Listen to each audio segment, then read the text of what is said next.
Ruh tidak pernah nyatu dengan jasad, apalagi Allah dengan makhluk.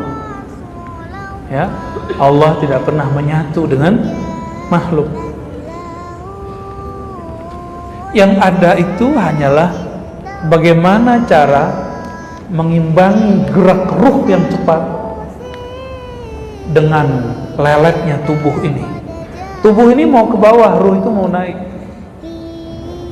Rohaniah kita mau naik terus, sedangkan tubuh dia maunya dikubur di tanah.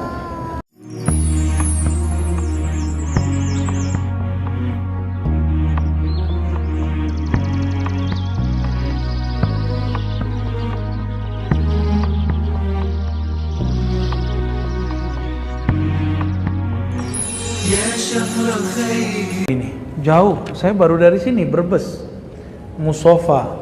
Ini perempuan apa laki-laki? Laki ya. Assalamualaikum, bagaimana caranya menyatukan ruh dan jasad? Nggak bisa. Ruh tidak pernah nyatu dengan jasad, apalagi Allah dengan makhluk. Ya, Allah tidak pernah menyatu dengan makhluk. Yang ada itu hanyalah bagaimana cara mengimbangi gerak ruh yang cepat dengan leletnya tubuh ini. Tubuh ini mau ke bawah, ruh itu mau naik. Rohaniah kita mau naik terus, sedangkan tubuh dia maunya dikubur di tanah. Makanya males kalau tahajud jam 3, apalagi di Bandung, dingin apa dingin? Ya, gimana? Kuat nggak tahajudnya? Coba aja di Jakarta, kalau emang masalahnya dingin, di Jakarta paling ngorok juga. Nggak ada alasannya dingin ataupun panas masalah orang tahajud. Itu masalahnya ruhnya seimbangkah gerakannya dengan fisiknya. Maka cara mengimbangi antara ruh dan jasad, ruh itu beri makanannya, jasad itu beri mainannya. Mainannya ruh, makanannya ruh adalah ma'rifatullah, ilmu, bukan gerak. Mohon maaf, bukan wiridan. Ruh itu dia hanya mau mengenal dekat. Yang menyebut berwirid itu tubuh, yang berkaitan dengan jiwa badan, baru bisa nyatu. Jiwa dan badan itu nyatu. Jiwa ini dia perlu diwiridkan, diajak puasa. Itu caranya. Ini contoh. Kata baginda Rasulullah SAW, atwalun nas jaw'an yaumal qiyamah aktsaruhum syab'an fid dunya. Orang yang paling enak nanti di akhirat, nggak lapar. Nanti antum kelaparan loh, haus. Bandung yang dulu sejuk sekarang sudah mulai panas, gerah. Kita kalau gerah mau carinya apa? Minumnya kayak gimana? Yang dingin, bener ya? Nanti di sana orang-orang yang waktu di dunianya suka berpuasa, mereka nanti di sana di saat semua orang kehausan, dia malah heran, kok kamu kehausan? Baru nanti ada pertanyaan balik, kamu nanya. Allahumma sholli ala sayyidina. Banyak banget orang alay hari ini ya. Ustadznya juga ikut. Kenapa? Semakin tubuh dikurangi porsinya, maka ruh dia semakin kuat. Jadi latih ruh di sini, di sana nanti dia kuat, enak. Mau ngelatih? Ya. Tapi kalau mau jadi orang kaya nanti di akhirat, jangan lupa zikir pagi sore dan bersedekah tiap hari. Zikir pagi sore, ya, zikir pagi sore ada yang panjang, ada yang pendek. Yang paling pendek yang disebut al-wirdul asas. Masih ingat? Subhanallah, istighfar dulu 100, la ilaha illallah 100, salawat 100, Subhanallah bihamdi subhanazim 100 ini orang nanti di akhirat seperti yang bangun masjid ini di dunia. Pak Khairul Tanjung ya. Ya, Pak Khairul Tanjung kalau masuk ke negara manapun kan enak, dompetnya tebal. Ya kan? Nah, nanti pindah imigrasi akhirat kalau dompet tebal enak. Serius. Ya. Orang-orang yang punya zikir ini di dunia, Allah berkahi hidupnya di dunia, di akhirat dia termasuk orang-orang tajir, orang-orang kaya. Ya. Jadi caranya gimana? Banyak ngaji tentang ma'rifatullah itu untuk ruh. Banyak zikir, wiridan, latihan untuk tubuh. Itu caranya, nanti dia seimbang.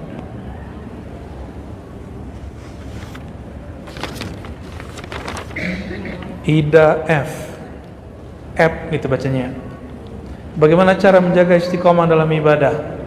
Cara istiqomah itu bahasa Arab berusaha untuk stabil. Istiqomah. Maka orang istiqomah itu bukan malaikat. Orang istiqomah itu bukan yang setiap jam 2:30 dia bangun, bukan. Orang istiqomah itu orang yang berusaha untuk dawam beramal, jika ketinggalan dia ganti secepatnya. Itu yang disebut istiqamah. Kalau sudah stabil, orangnya disebut ahlul karamah. Jadi siapakah yang disebut orang keramat? Orang yang istiqamah. Kalau ngeliat debus kan udah biasa, dibacok nggak apa-apa, dibakar nggak apa-apa, makan beling nggak apa-apa, ya kan? Coba kasih bom mati juga tuh. Tapi ada keramat yang lebih hebat daripada debus.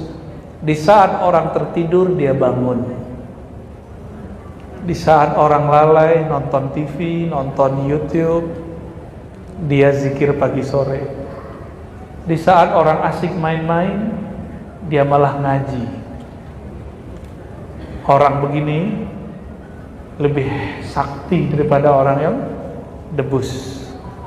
Jadi nggak usah khawatir ya. Latihan istiqomah, ketinggalan qadha, ketinggalan qadha. Apakah Rasulullah SAW pernah ketinggalan suatu amalan? Pernah. Nabi SAW karena ngurusin umat dan istrinya 11, maka beliau pernah ketiduran, bangunnya baru ketika iqamah. Muazzin iqamah, beliau baru bangun. Dan pernah satu kali Nabi SAW masuk masjid, mau masuk keluar lagi. Beliau ternyata kelelahan dan masih dalam keadaan junub. Lalu beliau masuk dan mandi. Jadi sekelas Nabi SAW pernah ketiduran, tapi setelah subuh beliau langsung sholat sunnah 2 rakaat. Ada nggak sholat rawatib setelah subuh? Nggak ada. Itu namanya sholat qadha.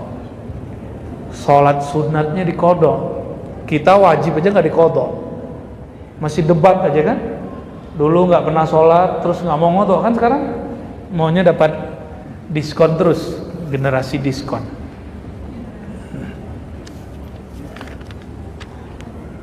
Ratna Kurniawati, assalamualaikum. Waalaikumsalam. Izin belajar menata hati.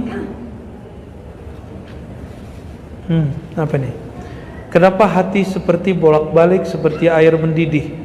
Air mendidih itu bolak-balik atau loncat-loncat? Apa makna hati kecil? Oke, Burana atau Teh Ratna ya. Hati itu bukan seperti air mendidih, tapi seperti, pernah lihat apa namanya, kincir yang begini tuh putar tuh, kincir air. Jadi berubah gitu terus. Jadi kolbu polanya sudah jelas, dia seperti itu. Jadi nggak kayak air mendidih ya, air mendidih itu lagi marah namanya itu. Saya lagi mendidih dan gitu. Kenapa hati kok bolak-balik? Karena belum dipasang sesuatu yang dapat menguncinya. Yang dapat mengunci hati hanyalah penguasa hati. Sang penguasa hati bukanlah suami istri, bukanlah kekasih yang disebut dalam lagu dan nyanyi kekasih sejati, tapi yang mengunci hati adalah Allah Subhanahu wa ta'ala. Jadi apabila kalbu itu gelisah bolak-balik, dia harus diberikan nama yang punya kalbu, si hati itu. Siapa yang punya kalbu ini? Allah. Makanya dikatakan qalbul mu'min baitullah. Kalbu orang beriman itu rumah milik Allah. Seperti masjid. Bukan bangunan ini penanda itu masjid, tapi ketika ada orang sujud di sini, itulah tanda dia masjid. Mungkinkah ada, sudah pernah lihat bekas gereja jadi masjid? Bentuknya seperti gereja, tapi dia tempat sholat Jumat. Maka bukan kubah itulah yang disebut masjid, bukan kaligrafi. Ini budaya orang bikin masjid. Masjid itu tempat mengingat Allah. Maka ada masjid yang zahir, ada masjid di dalam diri, namanya qalbu. Orang-orang yang disebut berniat, itu artinya dia sedang menyalakan nama Allah di dalam qalbunya. Itu yang disebut berniat. Jadi kenapa sholat, zikir, hati masih melayang kemana-mana? Karena nama Allah belum dimasukkan ke dalam qalbu ketika hendak bertakbir. Belajar zikir qalbu ya. Di Bandung dan sekitar dulu banyak ahli zikir. Walaupun sekarang zikir-zikir ini sudah mulai ada yang membid'ahkan. Udahlah, saya udah males bahas-bahas bid'ah, udah khatam. Ya. Sebelum pandemi udah khatam. Udah jarang bahas bid'ah. Sekarang kalau ada orang ngundang minta bahas bid'ah, saya kirim orang lain. Udah mau, udah males. Ya. Apa? Aduh, ngeri kali Kang. Akan ngeri kali. Allahumma sholli ala sayyidina Muhammad. Karena kalbu belum kuat, maka duduklah bersama orang yang kuat kalbunya. Tapi ingat, guru bukanlah nabi. Maka jangan pernah kultuskan guru, jangan pernah anggap guru itu suci. Satu saat jika antum melihat guru itu diuji dengan kesalahan, jadi ujiannya guru itu kesalahan. Dia salah, dia berdosa, dia salah adab, itu ujiannya guru. Murid sedang diuji, apakah dia tetap berguru atau dia kemudian meninggalkan atau bahkan berkhianat kepada gurunya. Masa sih ustadz begitu? Pernah ngomong begitu? Berarti kita menempatkan ustadz seperti malaikat atau nabi. Itu gak fair. Guru itu masih manusia, jadikan dia manusia ya. Yang di depan nih, ini masih ada waktunya.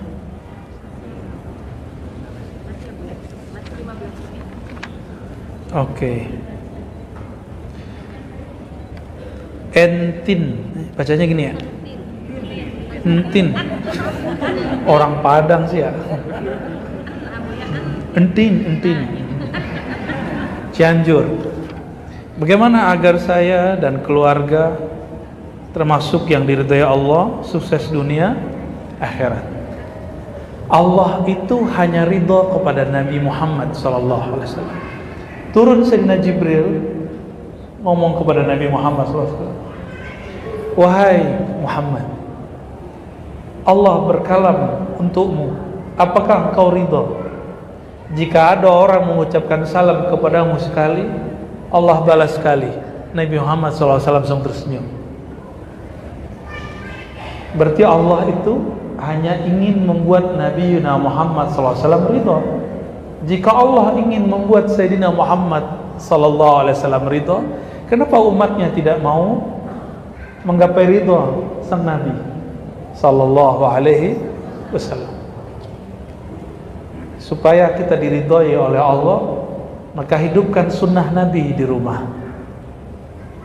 Hidupkan sunnah, bukan sunnah yang dipahami oleh kebanyakan orang yang tegang, itu bukan ya.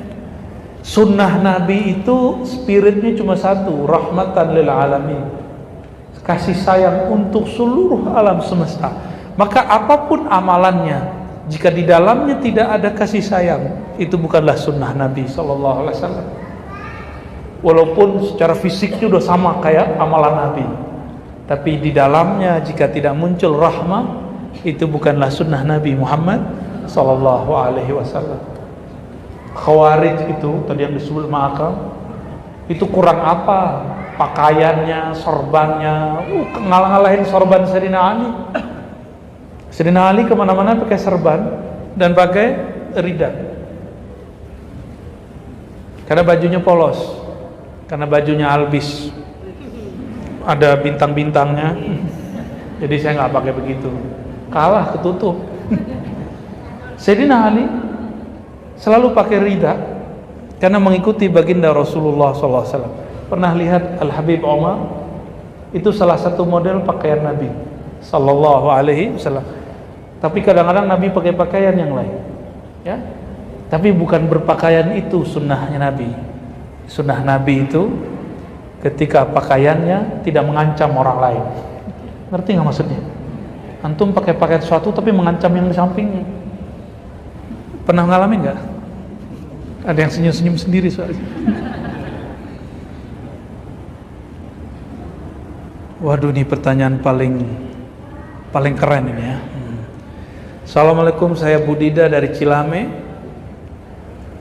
Mohon izin ikut berguru kepada Abuya.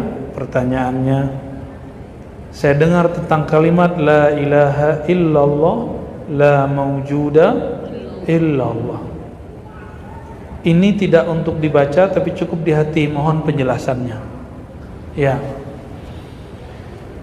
Ada la ilaha illallah. La ilaha illallah disebut dengan zikir tahlil, disebut juga dengan zikir tauhid. Oleh orang-orang ahli zikir disebut dengan zikir nafi isbat. Nafi menafikan. Apa arti menafikan? Meniadakan. Isbat menetapkan. Afdalul zikri la ilaha illallah. Bagi ahli wirid disebut dengan sultan zikir. Rajanya zikir la ilaha illallah. La ilaha illallah di dalam Al-Quran ada banyak jenisnya. Ada la ilaha illallah. Yang kedua ayat kursi, Allahu la ilaha illahu. Yang ketiga Sayyidina Yunus di perut ikan, la ilaha illa anta. Dan Sayyidina Musa, karena yang paling dekat sama Nabi Muhammad SAW nanti di akhirat, Nabi Ibrahim, Nabi Musa. Apa zikirnya? Allah berkalam kepada Sayyidina Musa, innani anallah, surat Taha. Wahai Musa, sungguh akulah Allah itu. La ilaha illa ana. La ilaha illa ana, ini salah satu pemaknaan la maujuda illallah. Ini tidak boleh dibaca dalam keadaan sadar dengan lisan. Orang yang membacanya maka dia tergelincir dalam bab rohani. Bagaimana dia mengatakan la maujuda illallah, tiada yang wujud kecuali Allah? Akang wujud nggak? Wujud itu ada nggak? Ini ada nggak? Ar-Razi ada nggak? Kalau tidak ada yang wujud kecuali Allah, berarti wujud Ar-Razi wujud Allah dong. Ini Allah nggak? Bukan. Ini Allah? Bukan. Orang-orang yang mengallahkan dirinya, ya, ini bahaya. Kalau saya ambil kopiah mancung nih, terus saya bilang nih punyaku, dia marah kan? Oh itu bukan punya kamu, itu punyaku. Punya motor di luar, terus saya ambil, saya pinjam sebulan ya Kang ya.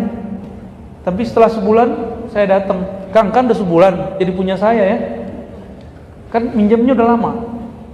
Emang ada kaidah minjem kalau lama berarti punya kita. Ya, banyak yang begitu tuh. Kalau udah lama dia nggak mau balikin. Jika milik makhluk tidak boleh diakuisisi, apalagi milik wujud alam ini milik Allah, bukan Allah. Maka jangan anggap diri kita ini Allah.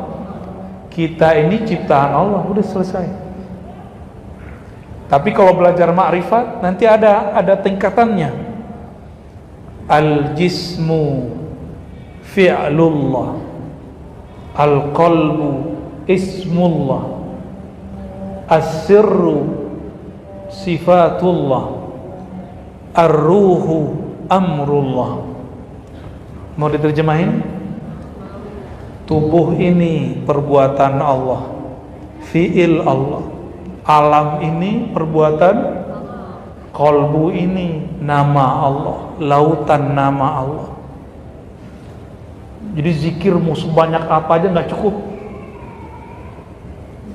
nggak akan cukup zikir sebanyak apapun. Maka jangan pernah merasa banyak zikir.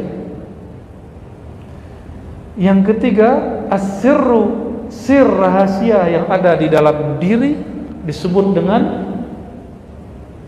sifatullah, tempat Allah memancarkan sifatnya.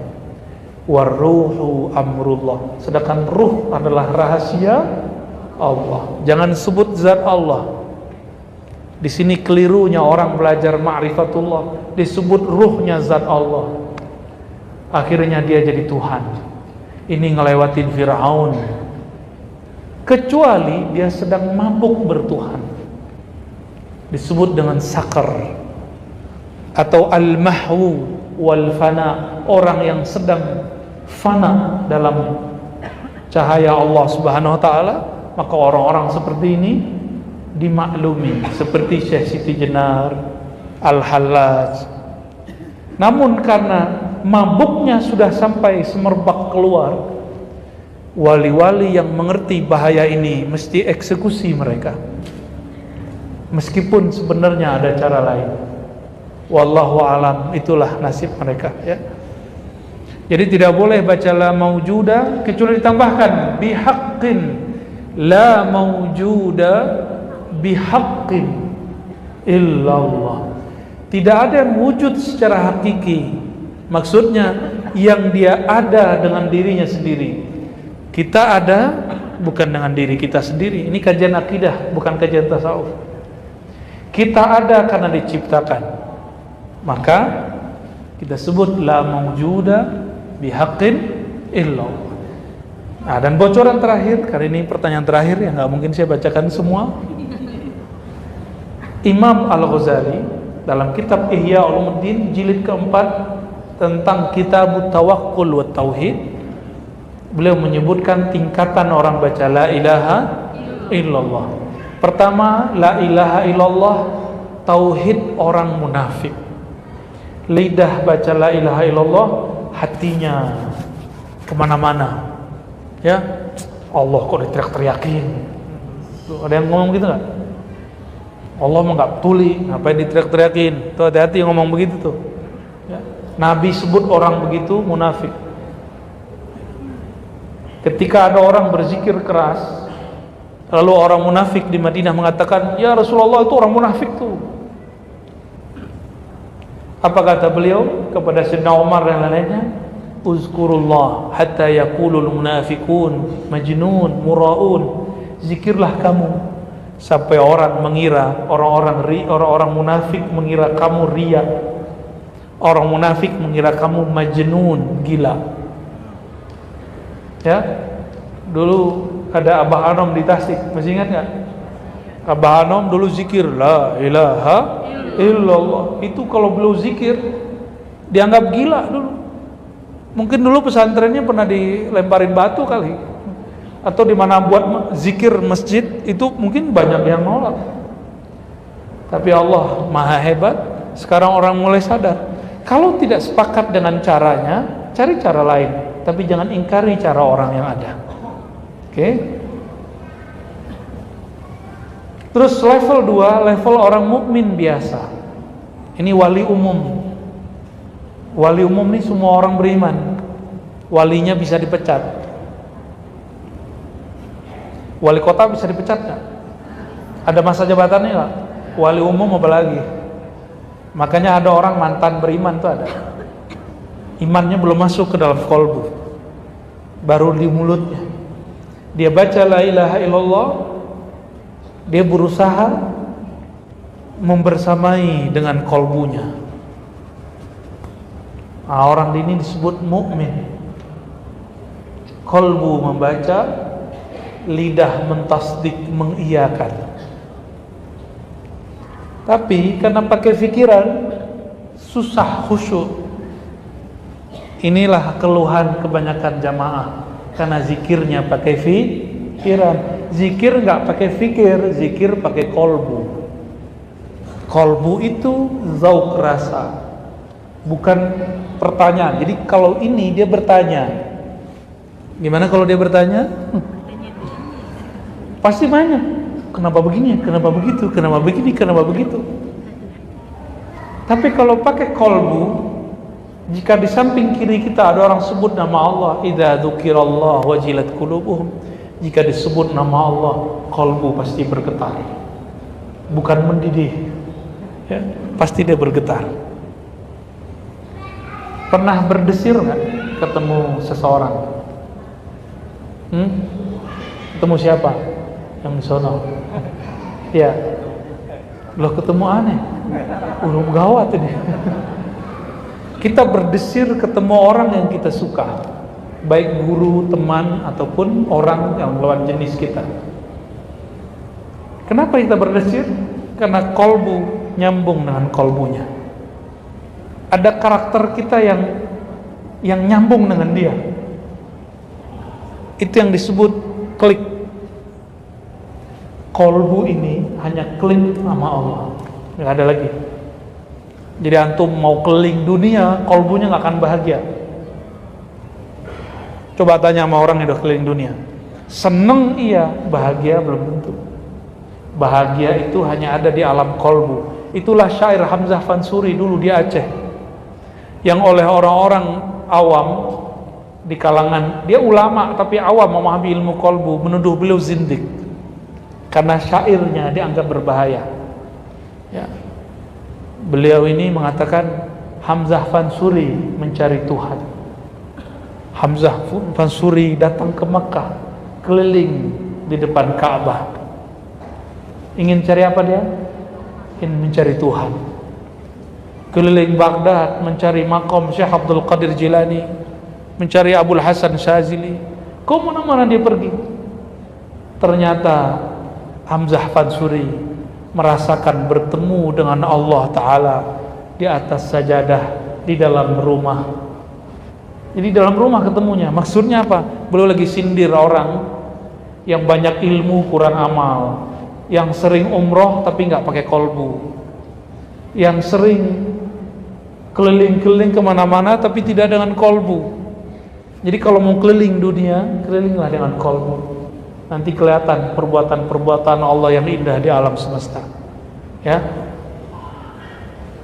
Level 2 itu. Ini mukmin. Makanya hambar. Zikir orang begini itu cuma sesekali nikmatnya. Ada yang ketiga. Orang yang mengatakan la ilaha illallah, tapi di kolbunya ada makna la fa'ila illallah. Tiada yang berbuat kecuali Allah. Jika alam ini milik Allah, keluarga kita, anak kita, pasangan kita, semuanya milik Allah. Jika yang punya mau ambil, ridho nggak? Harus ridho. Harus ridho ya. Beneran nih. Beneran nih. Ntar badannya diambil sama Allah gimana? Atau ada keluarganya diambil Allah, kuat nggak? Harus kuat. Bagaimana cara kuatnya? Kata Imam Nautailah Skandari, kenalilah siapa yang ngambil. Ya. Ada orang disuruh menjaga bangunan, kita sebut teman-teman security. Dia ketika ada orang masuk, dia perhatikan ini aman atau tidak. Ya. Tapi ada ownernya datang cuma pakai baju yang tidak meyakinkan, kayak ngecek-ngecek barang, ini ditarik-tarik, diapa-apain. Sang security ingin menjaga titipan. Sebenarnya yang punya lagi ngecek, yang security ini perhatian atau tidak, dia melaksanakan tugasnya atau tidak. Maka pura-pura diambillah satu barang dan segala macam. Security-nya marah, hei, itu ada yang punya, bukan kamu yang punya, balikin, kan gitu. Benar nggak? Itu karena dia tidak kenal, ternyata orang ini yang punya. Benar ya? Teman-teman security itu banyak jasanya, tapi mereka terhijab oleh pakaian sama kendaraan. Benar nggak? Kalau datang pakai motor butut, gak diloleh sama dia. Pakai mobil biasa, lo parkir sono, lo parkir sono. Tapi kalau mobilnya di atas 500 juta, silakan Pak, ya kan? Itu hijabnya security. Tapi kita sampaikan, kita ini kan menganggap kita ini orang yang mengamankan diri, security diri sendiri. Tapi ingat, ini bukan punya kita. Jika yang punya nanti mau ambil, kita nggak kenal, nanti tarik-tarikan. Itulah yang disebut dengan sakaratul maut. Jiwanya masih mau di sini, ruhnya mau diambil. Itulah sebabnya kenapa ada orang mati begini terus, karena tarik menarik. Tapi jika dia sudah tahu siapa yang jemput, bahwa yang jemput adalah yang punya tubuh ini, ruh ini, malah dia ngundang, kapan kamu mau datang? Imam Bukhari ngundang malaikat maut. Dia doa, ya Rabb, aku sudah tidak sanggup dikejar-kejar oleh pemerintah yang zalim. Dulu emang zalim beneran. Imam Bukhari diundang ke istana, nggak mau. Diundang tiap hari private ngajar anaknya ilmu hadis. Hadis itu adabnya, murid datang ke guru. Maka dia bilang, wahai Tuan Raja, jika engkau anakmu mau jadi ahli hadis, suruh dia datang ke masjidku. Tersinggung rajanya, maka dia diancam bunuh.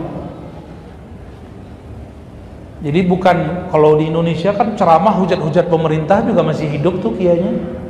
Ya, di Bandung waktu 2016 sampai 19 kiainya masih hidup kan? Yang gebrak-gebrak mimbar, ya, yang kampanye di atas mimbar, tuh karena menghinakan mimbar dengan politik-politik kekerasan. Walaupun bawa nama Islam, maka Allah tidak menangkan kita. Itu sebabnya saya nggak pernah kampanye di mimbar. Saya nggak pernah menjadikan agama itu kendaraan politik, walaupun saya mendukung seseorang. Tapi kita nggak pernah memisahkan agama dengan politik. Politik pisah dari agama, politikus menjadi tikus.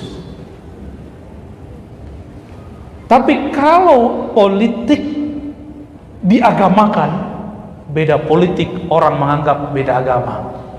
Beda coblosan, orang anggap beda agama. Sudah terjadi di Indonesia kemarin, dan luka itu masih ada di wajahnya antum siang ini, ya. Yang dicoblos sudah jadi menteri kan?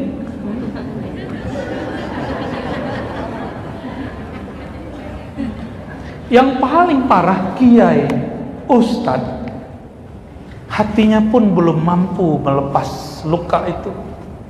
Luka-luka politik lama masih dibawa sekarang. Berarti la ilaha illallahnya nggak lolos. Siapa yang izinkan untuk terjadi apa saja di alam semesta? Allah. Maka jika itu terjadi, amalkan yang kita sering amalkan sedari kecil. Raditu billahi rabbah wa bil islami dina wa bi sayyidina Muhammadin nabiyya wa rasulullah. Ya Allah, aku ridha apapun ketentuanmu. Rabbah artinya yang mengatur alam. Apakah yang terjadi itu tidak diatur Allah? Diatur Allah. Itu pelajaran hebat. Jangan agamakan politik. Tapi politik harus diluruskan dengan agama, itu baru benar. Jangan mempolitisasi agama. Nanti la ilaha illallahnya nggak nyampe. Orang-orang begitu tidak akan menikmati zikir la ilaha illallah, nggak akan menikmati, ya.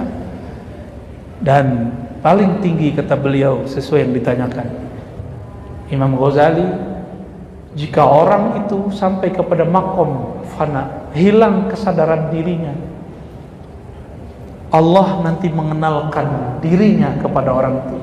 Jadi kita kalau sudah habis ego kita di hadapan Allah, kalau masih bawa kepentingan diri, bawa amalan, bawa pahala, bawa hajat kepada Allah, itu nggak nyampe ke makom ini. Apalagi zikir supaya ini supaya itu, nggak nyampe di sini.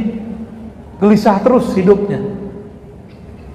Orang yang telah habis kediriannya, keegoannya, barulah dia sah mengatakan la mawjuda bihaqqin illallah. Tiada yang sebenar-benarnya wujud kecuali Allah. Oleh karenanya membaca ini dalam keadaan sadar tidak diperkenankan kecuali untuk menjelaskan makna. Ya, khawatir nanti ngaku jadi Tuhan, ya. Barangkali itu sudah jam 10:03. Apa ini? Waduh, gimana nih? Udah. Buya, maaf. Mengenai ma'rifat yang bisa dipahami oleh semua lapisan umat, praktis sederhana. La ilaha illallah. Dah. Ma'rifat saya nggak keluar dari la ilaha illallah. Mungkin bahasanya yang perlu disederhanakan. Sulit nggak memahami bahasa saya? Bisa? Karena ada kiai protes nih, ya. Habib protes sama saya. Ente kok ngajarin umat yang berat-berat? Toh nggak ada yang kepalanya, nggak ada ya? Alhamdulillah. Jadi kajian begini kita lanjutkan ke depan, insya Allah. Nanti malam insya Allah kita lanjut di sore. Nanti kajian kitab lagi. Penutupan untuk rihlah pada hari ini insya Allah. Semoga Allah ridhoi kami semua, kita semua. Mohon maaf atas salah kurang dan semuanya. Assalamualaikum warahmatullahi wabarakatuh.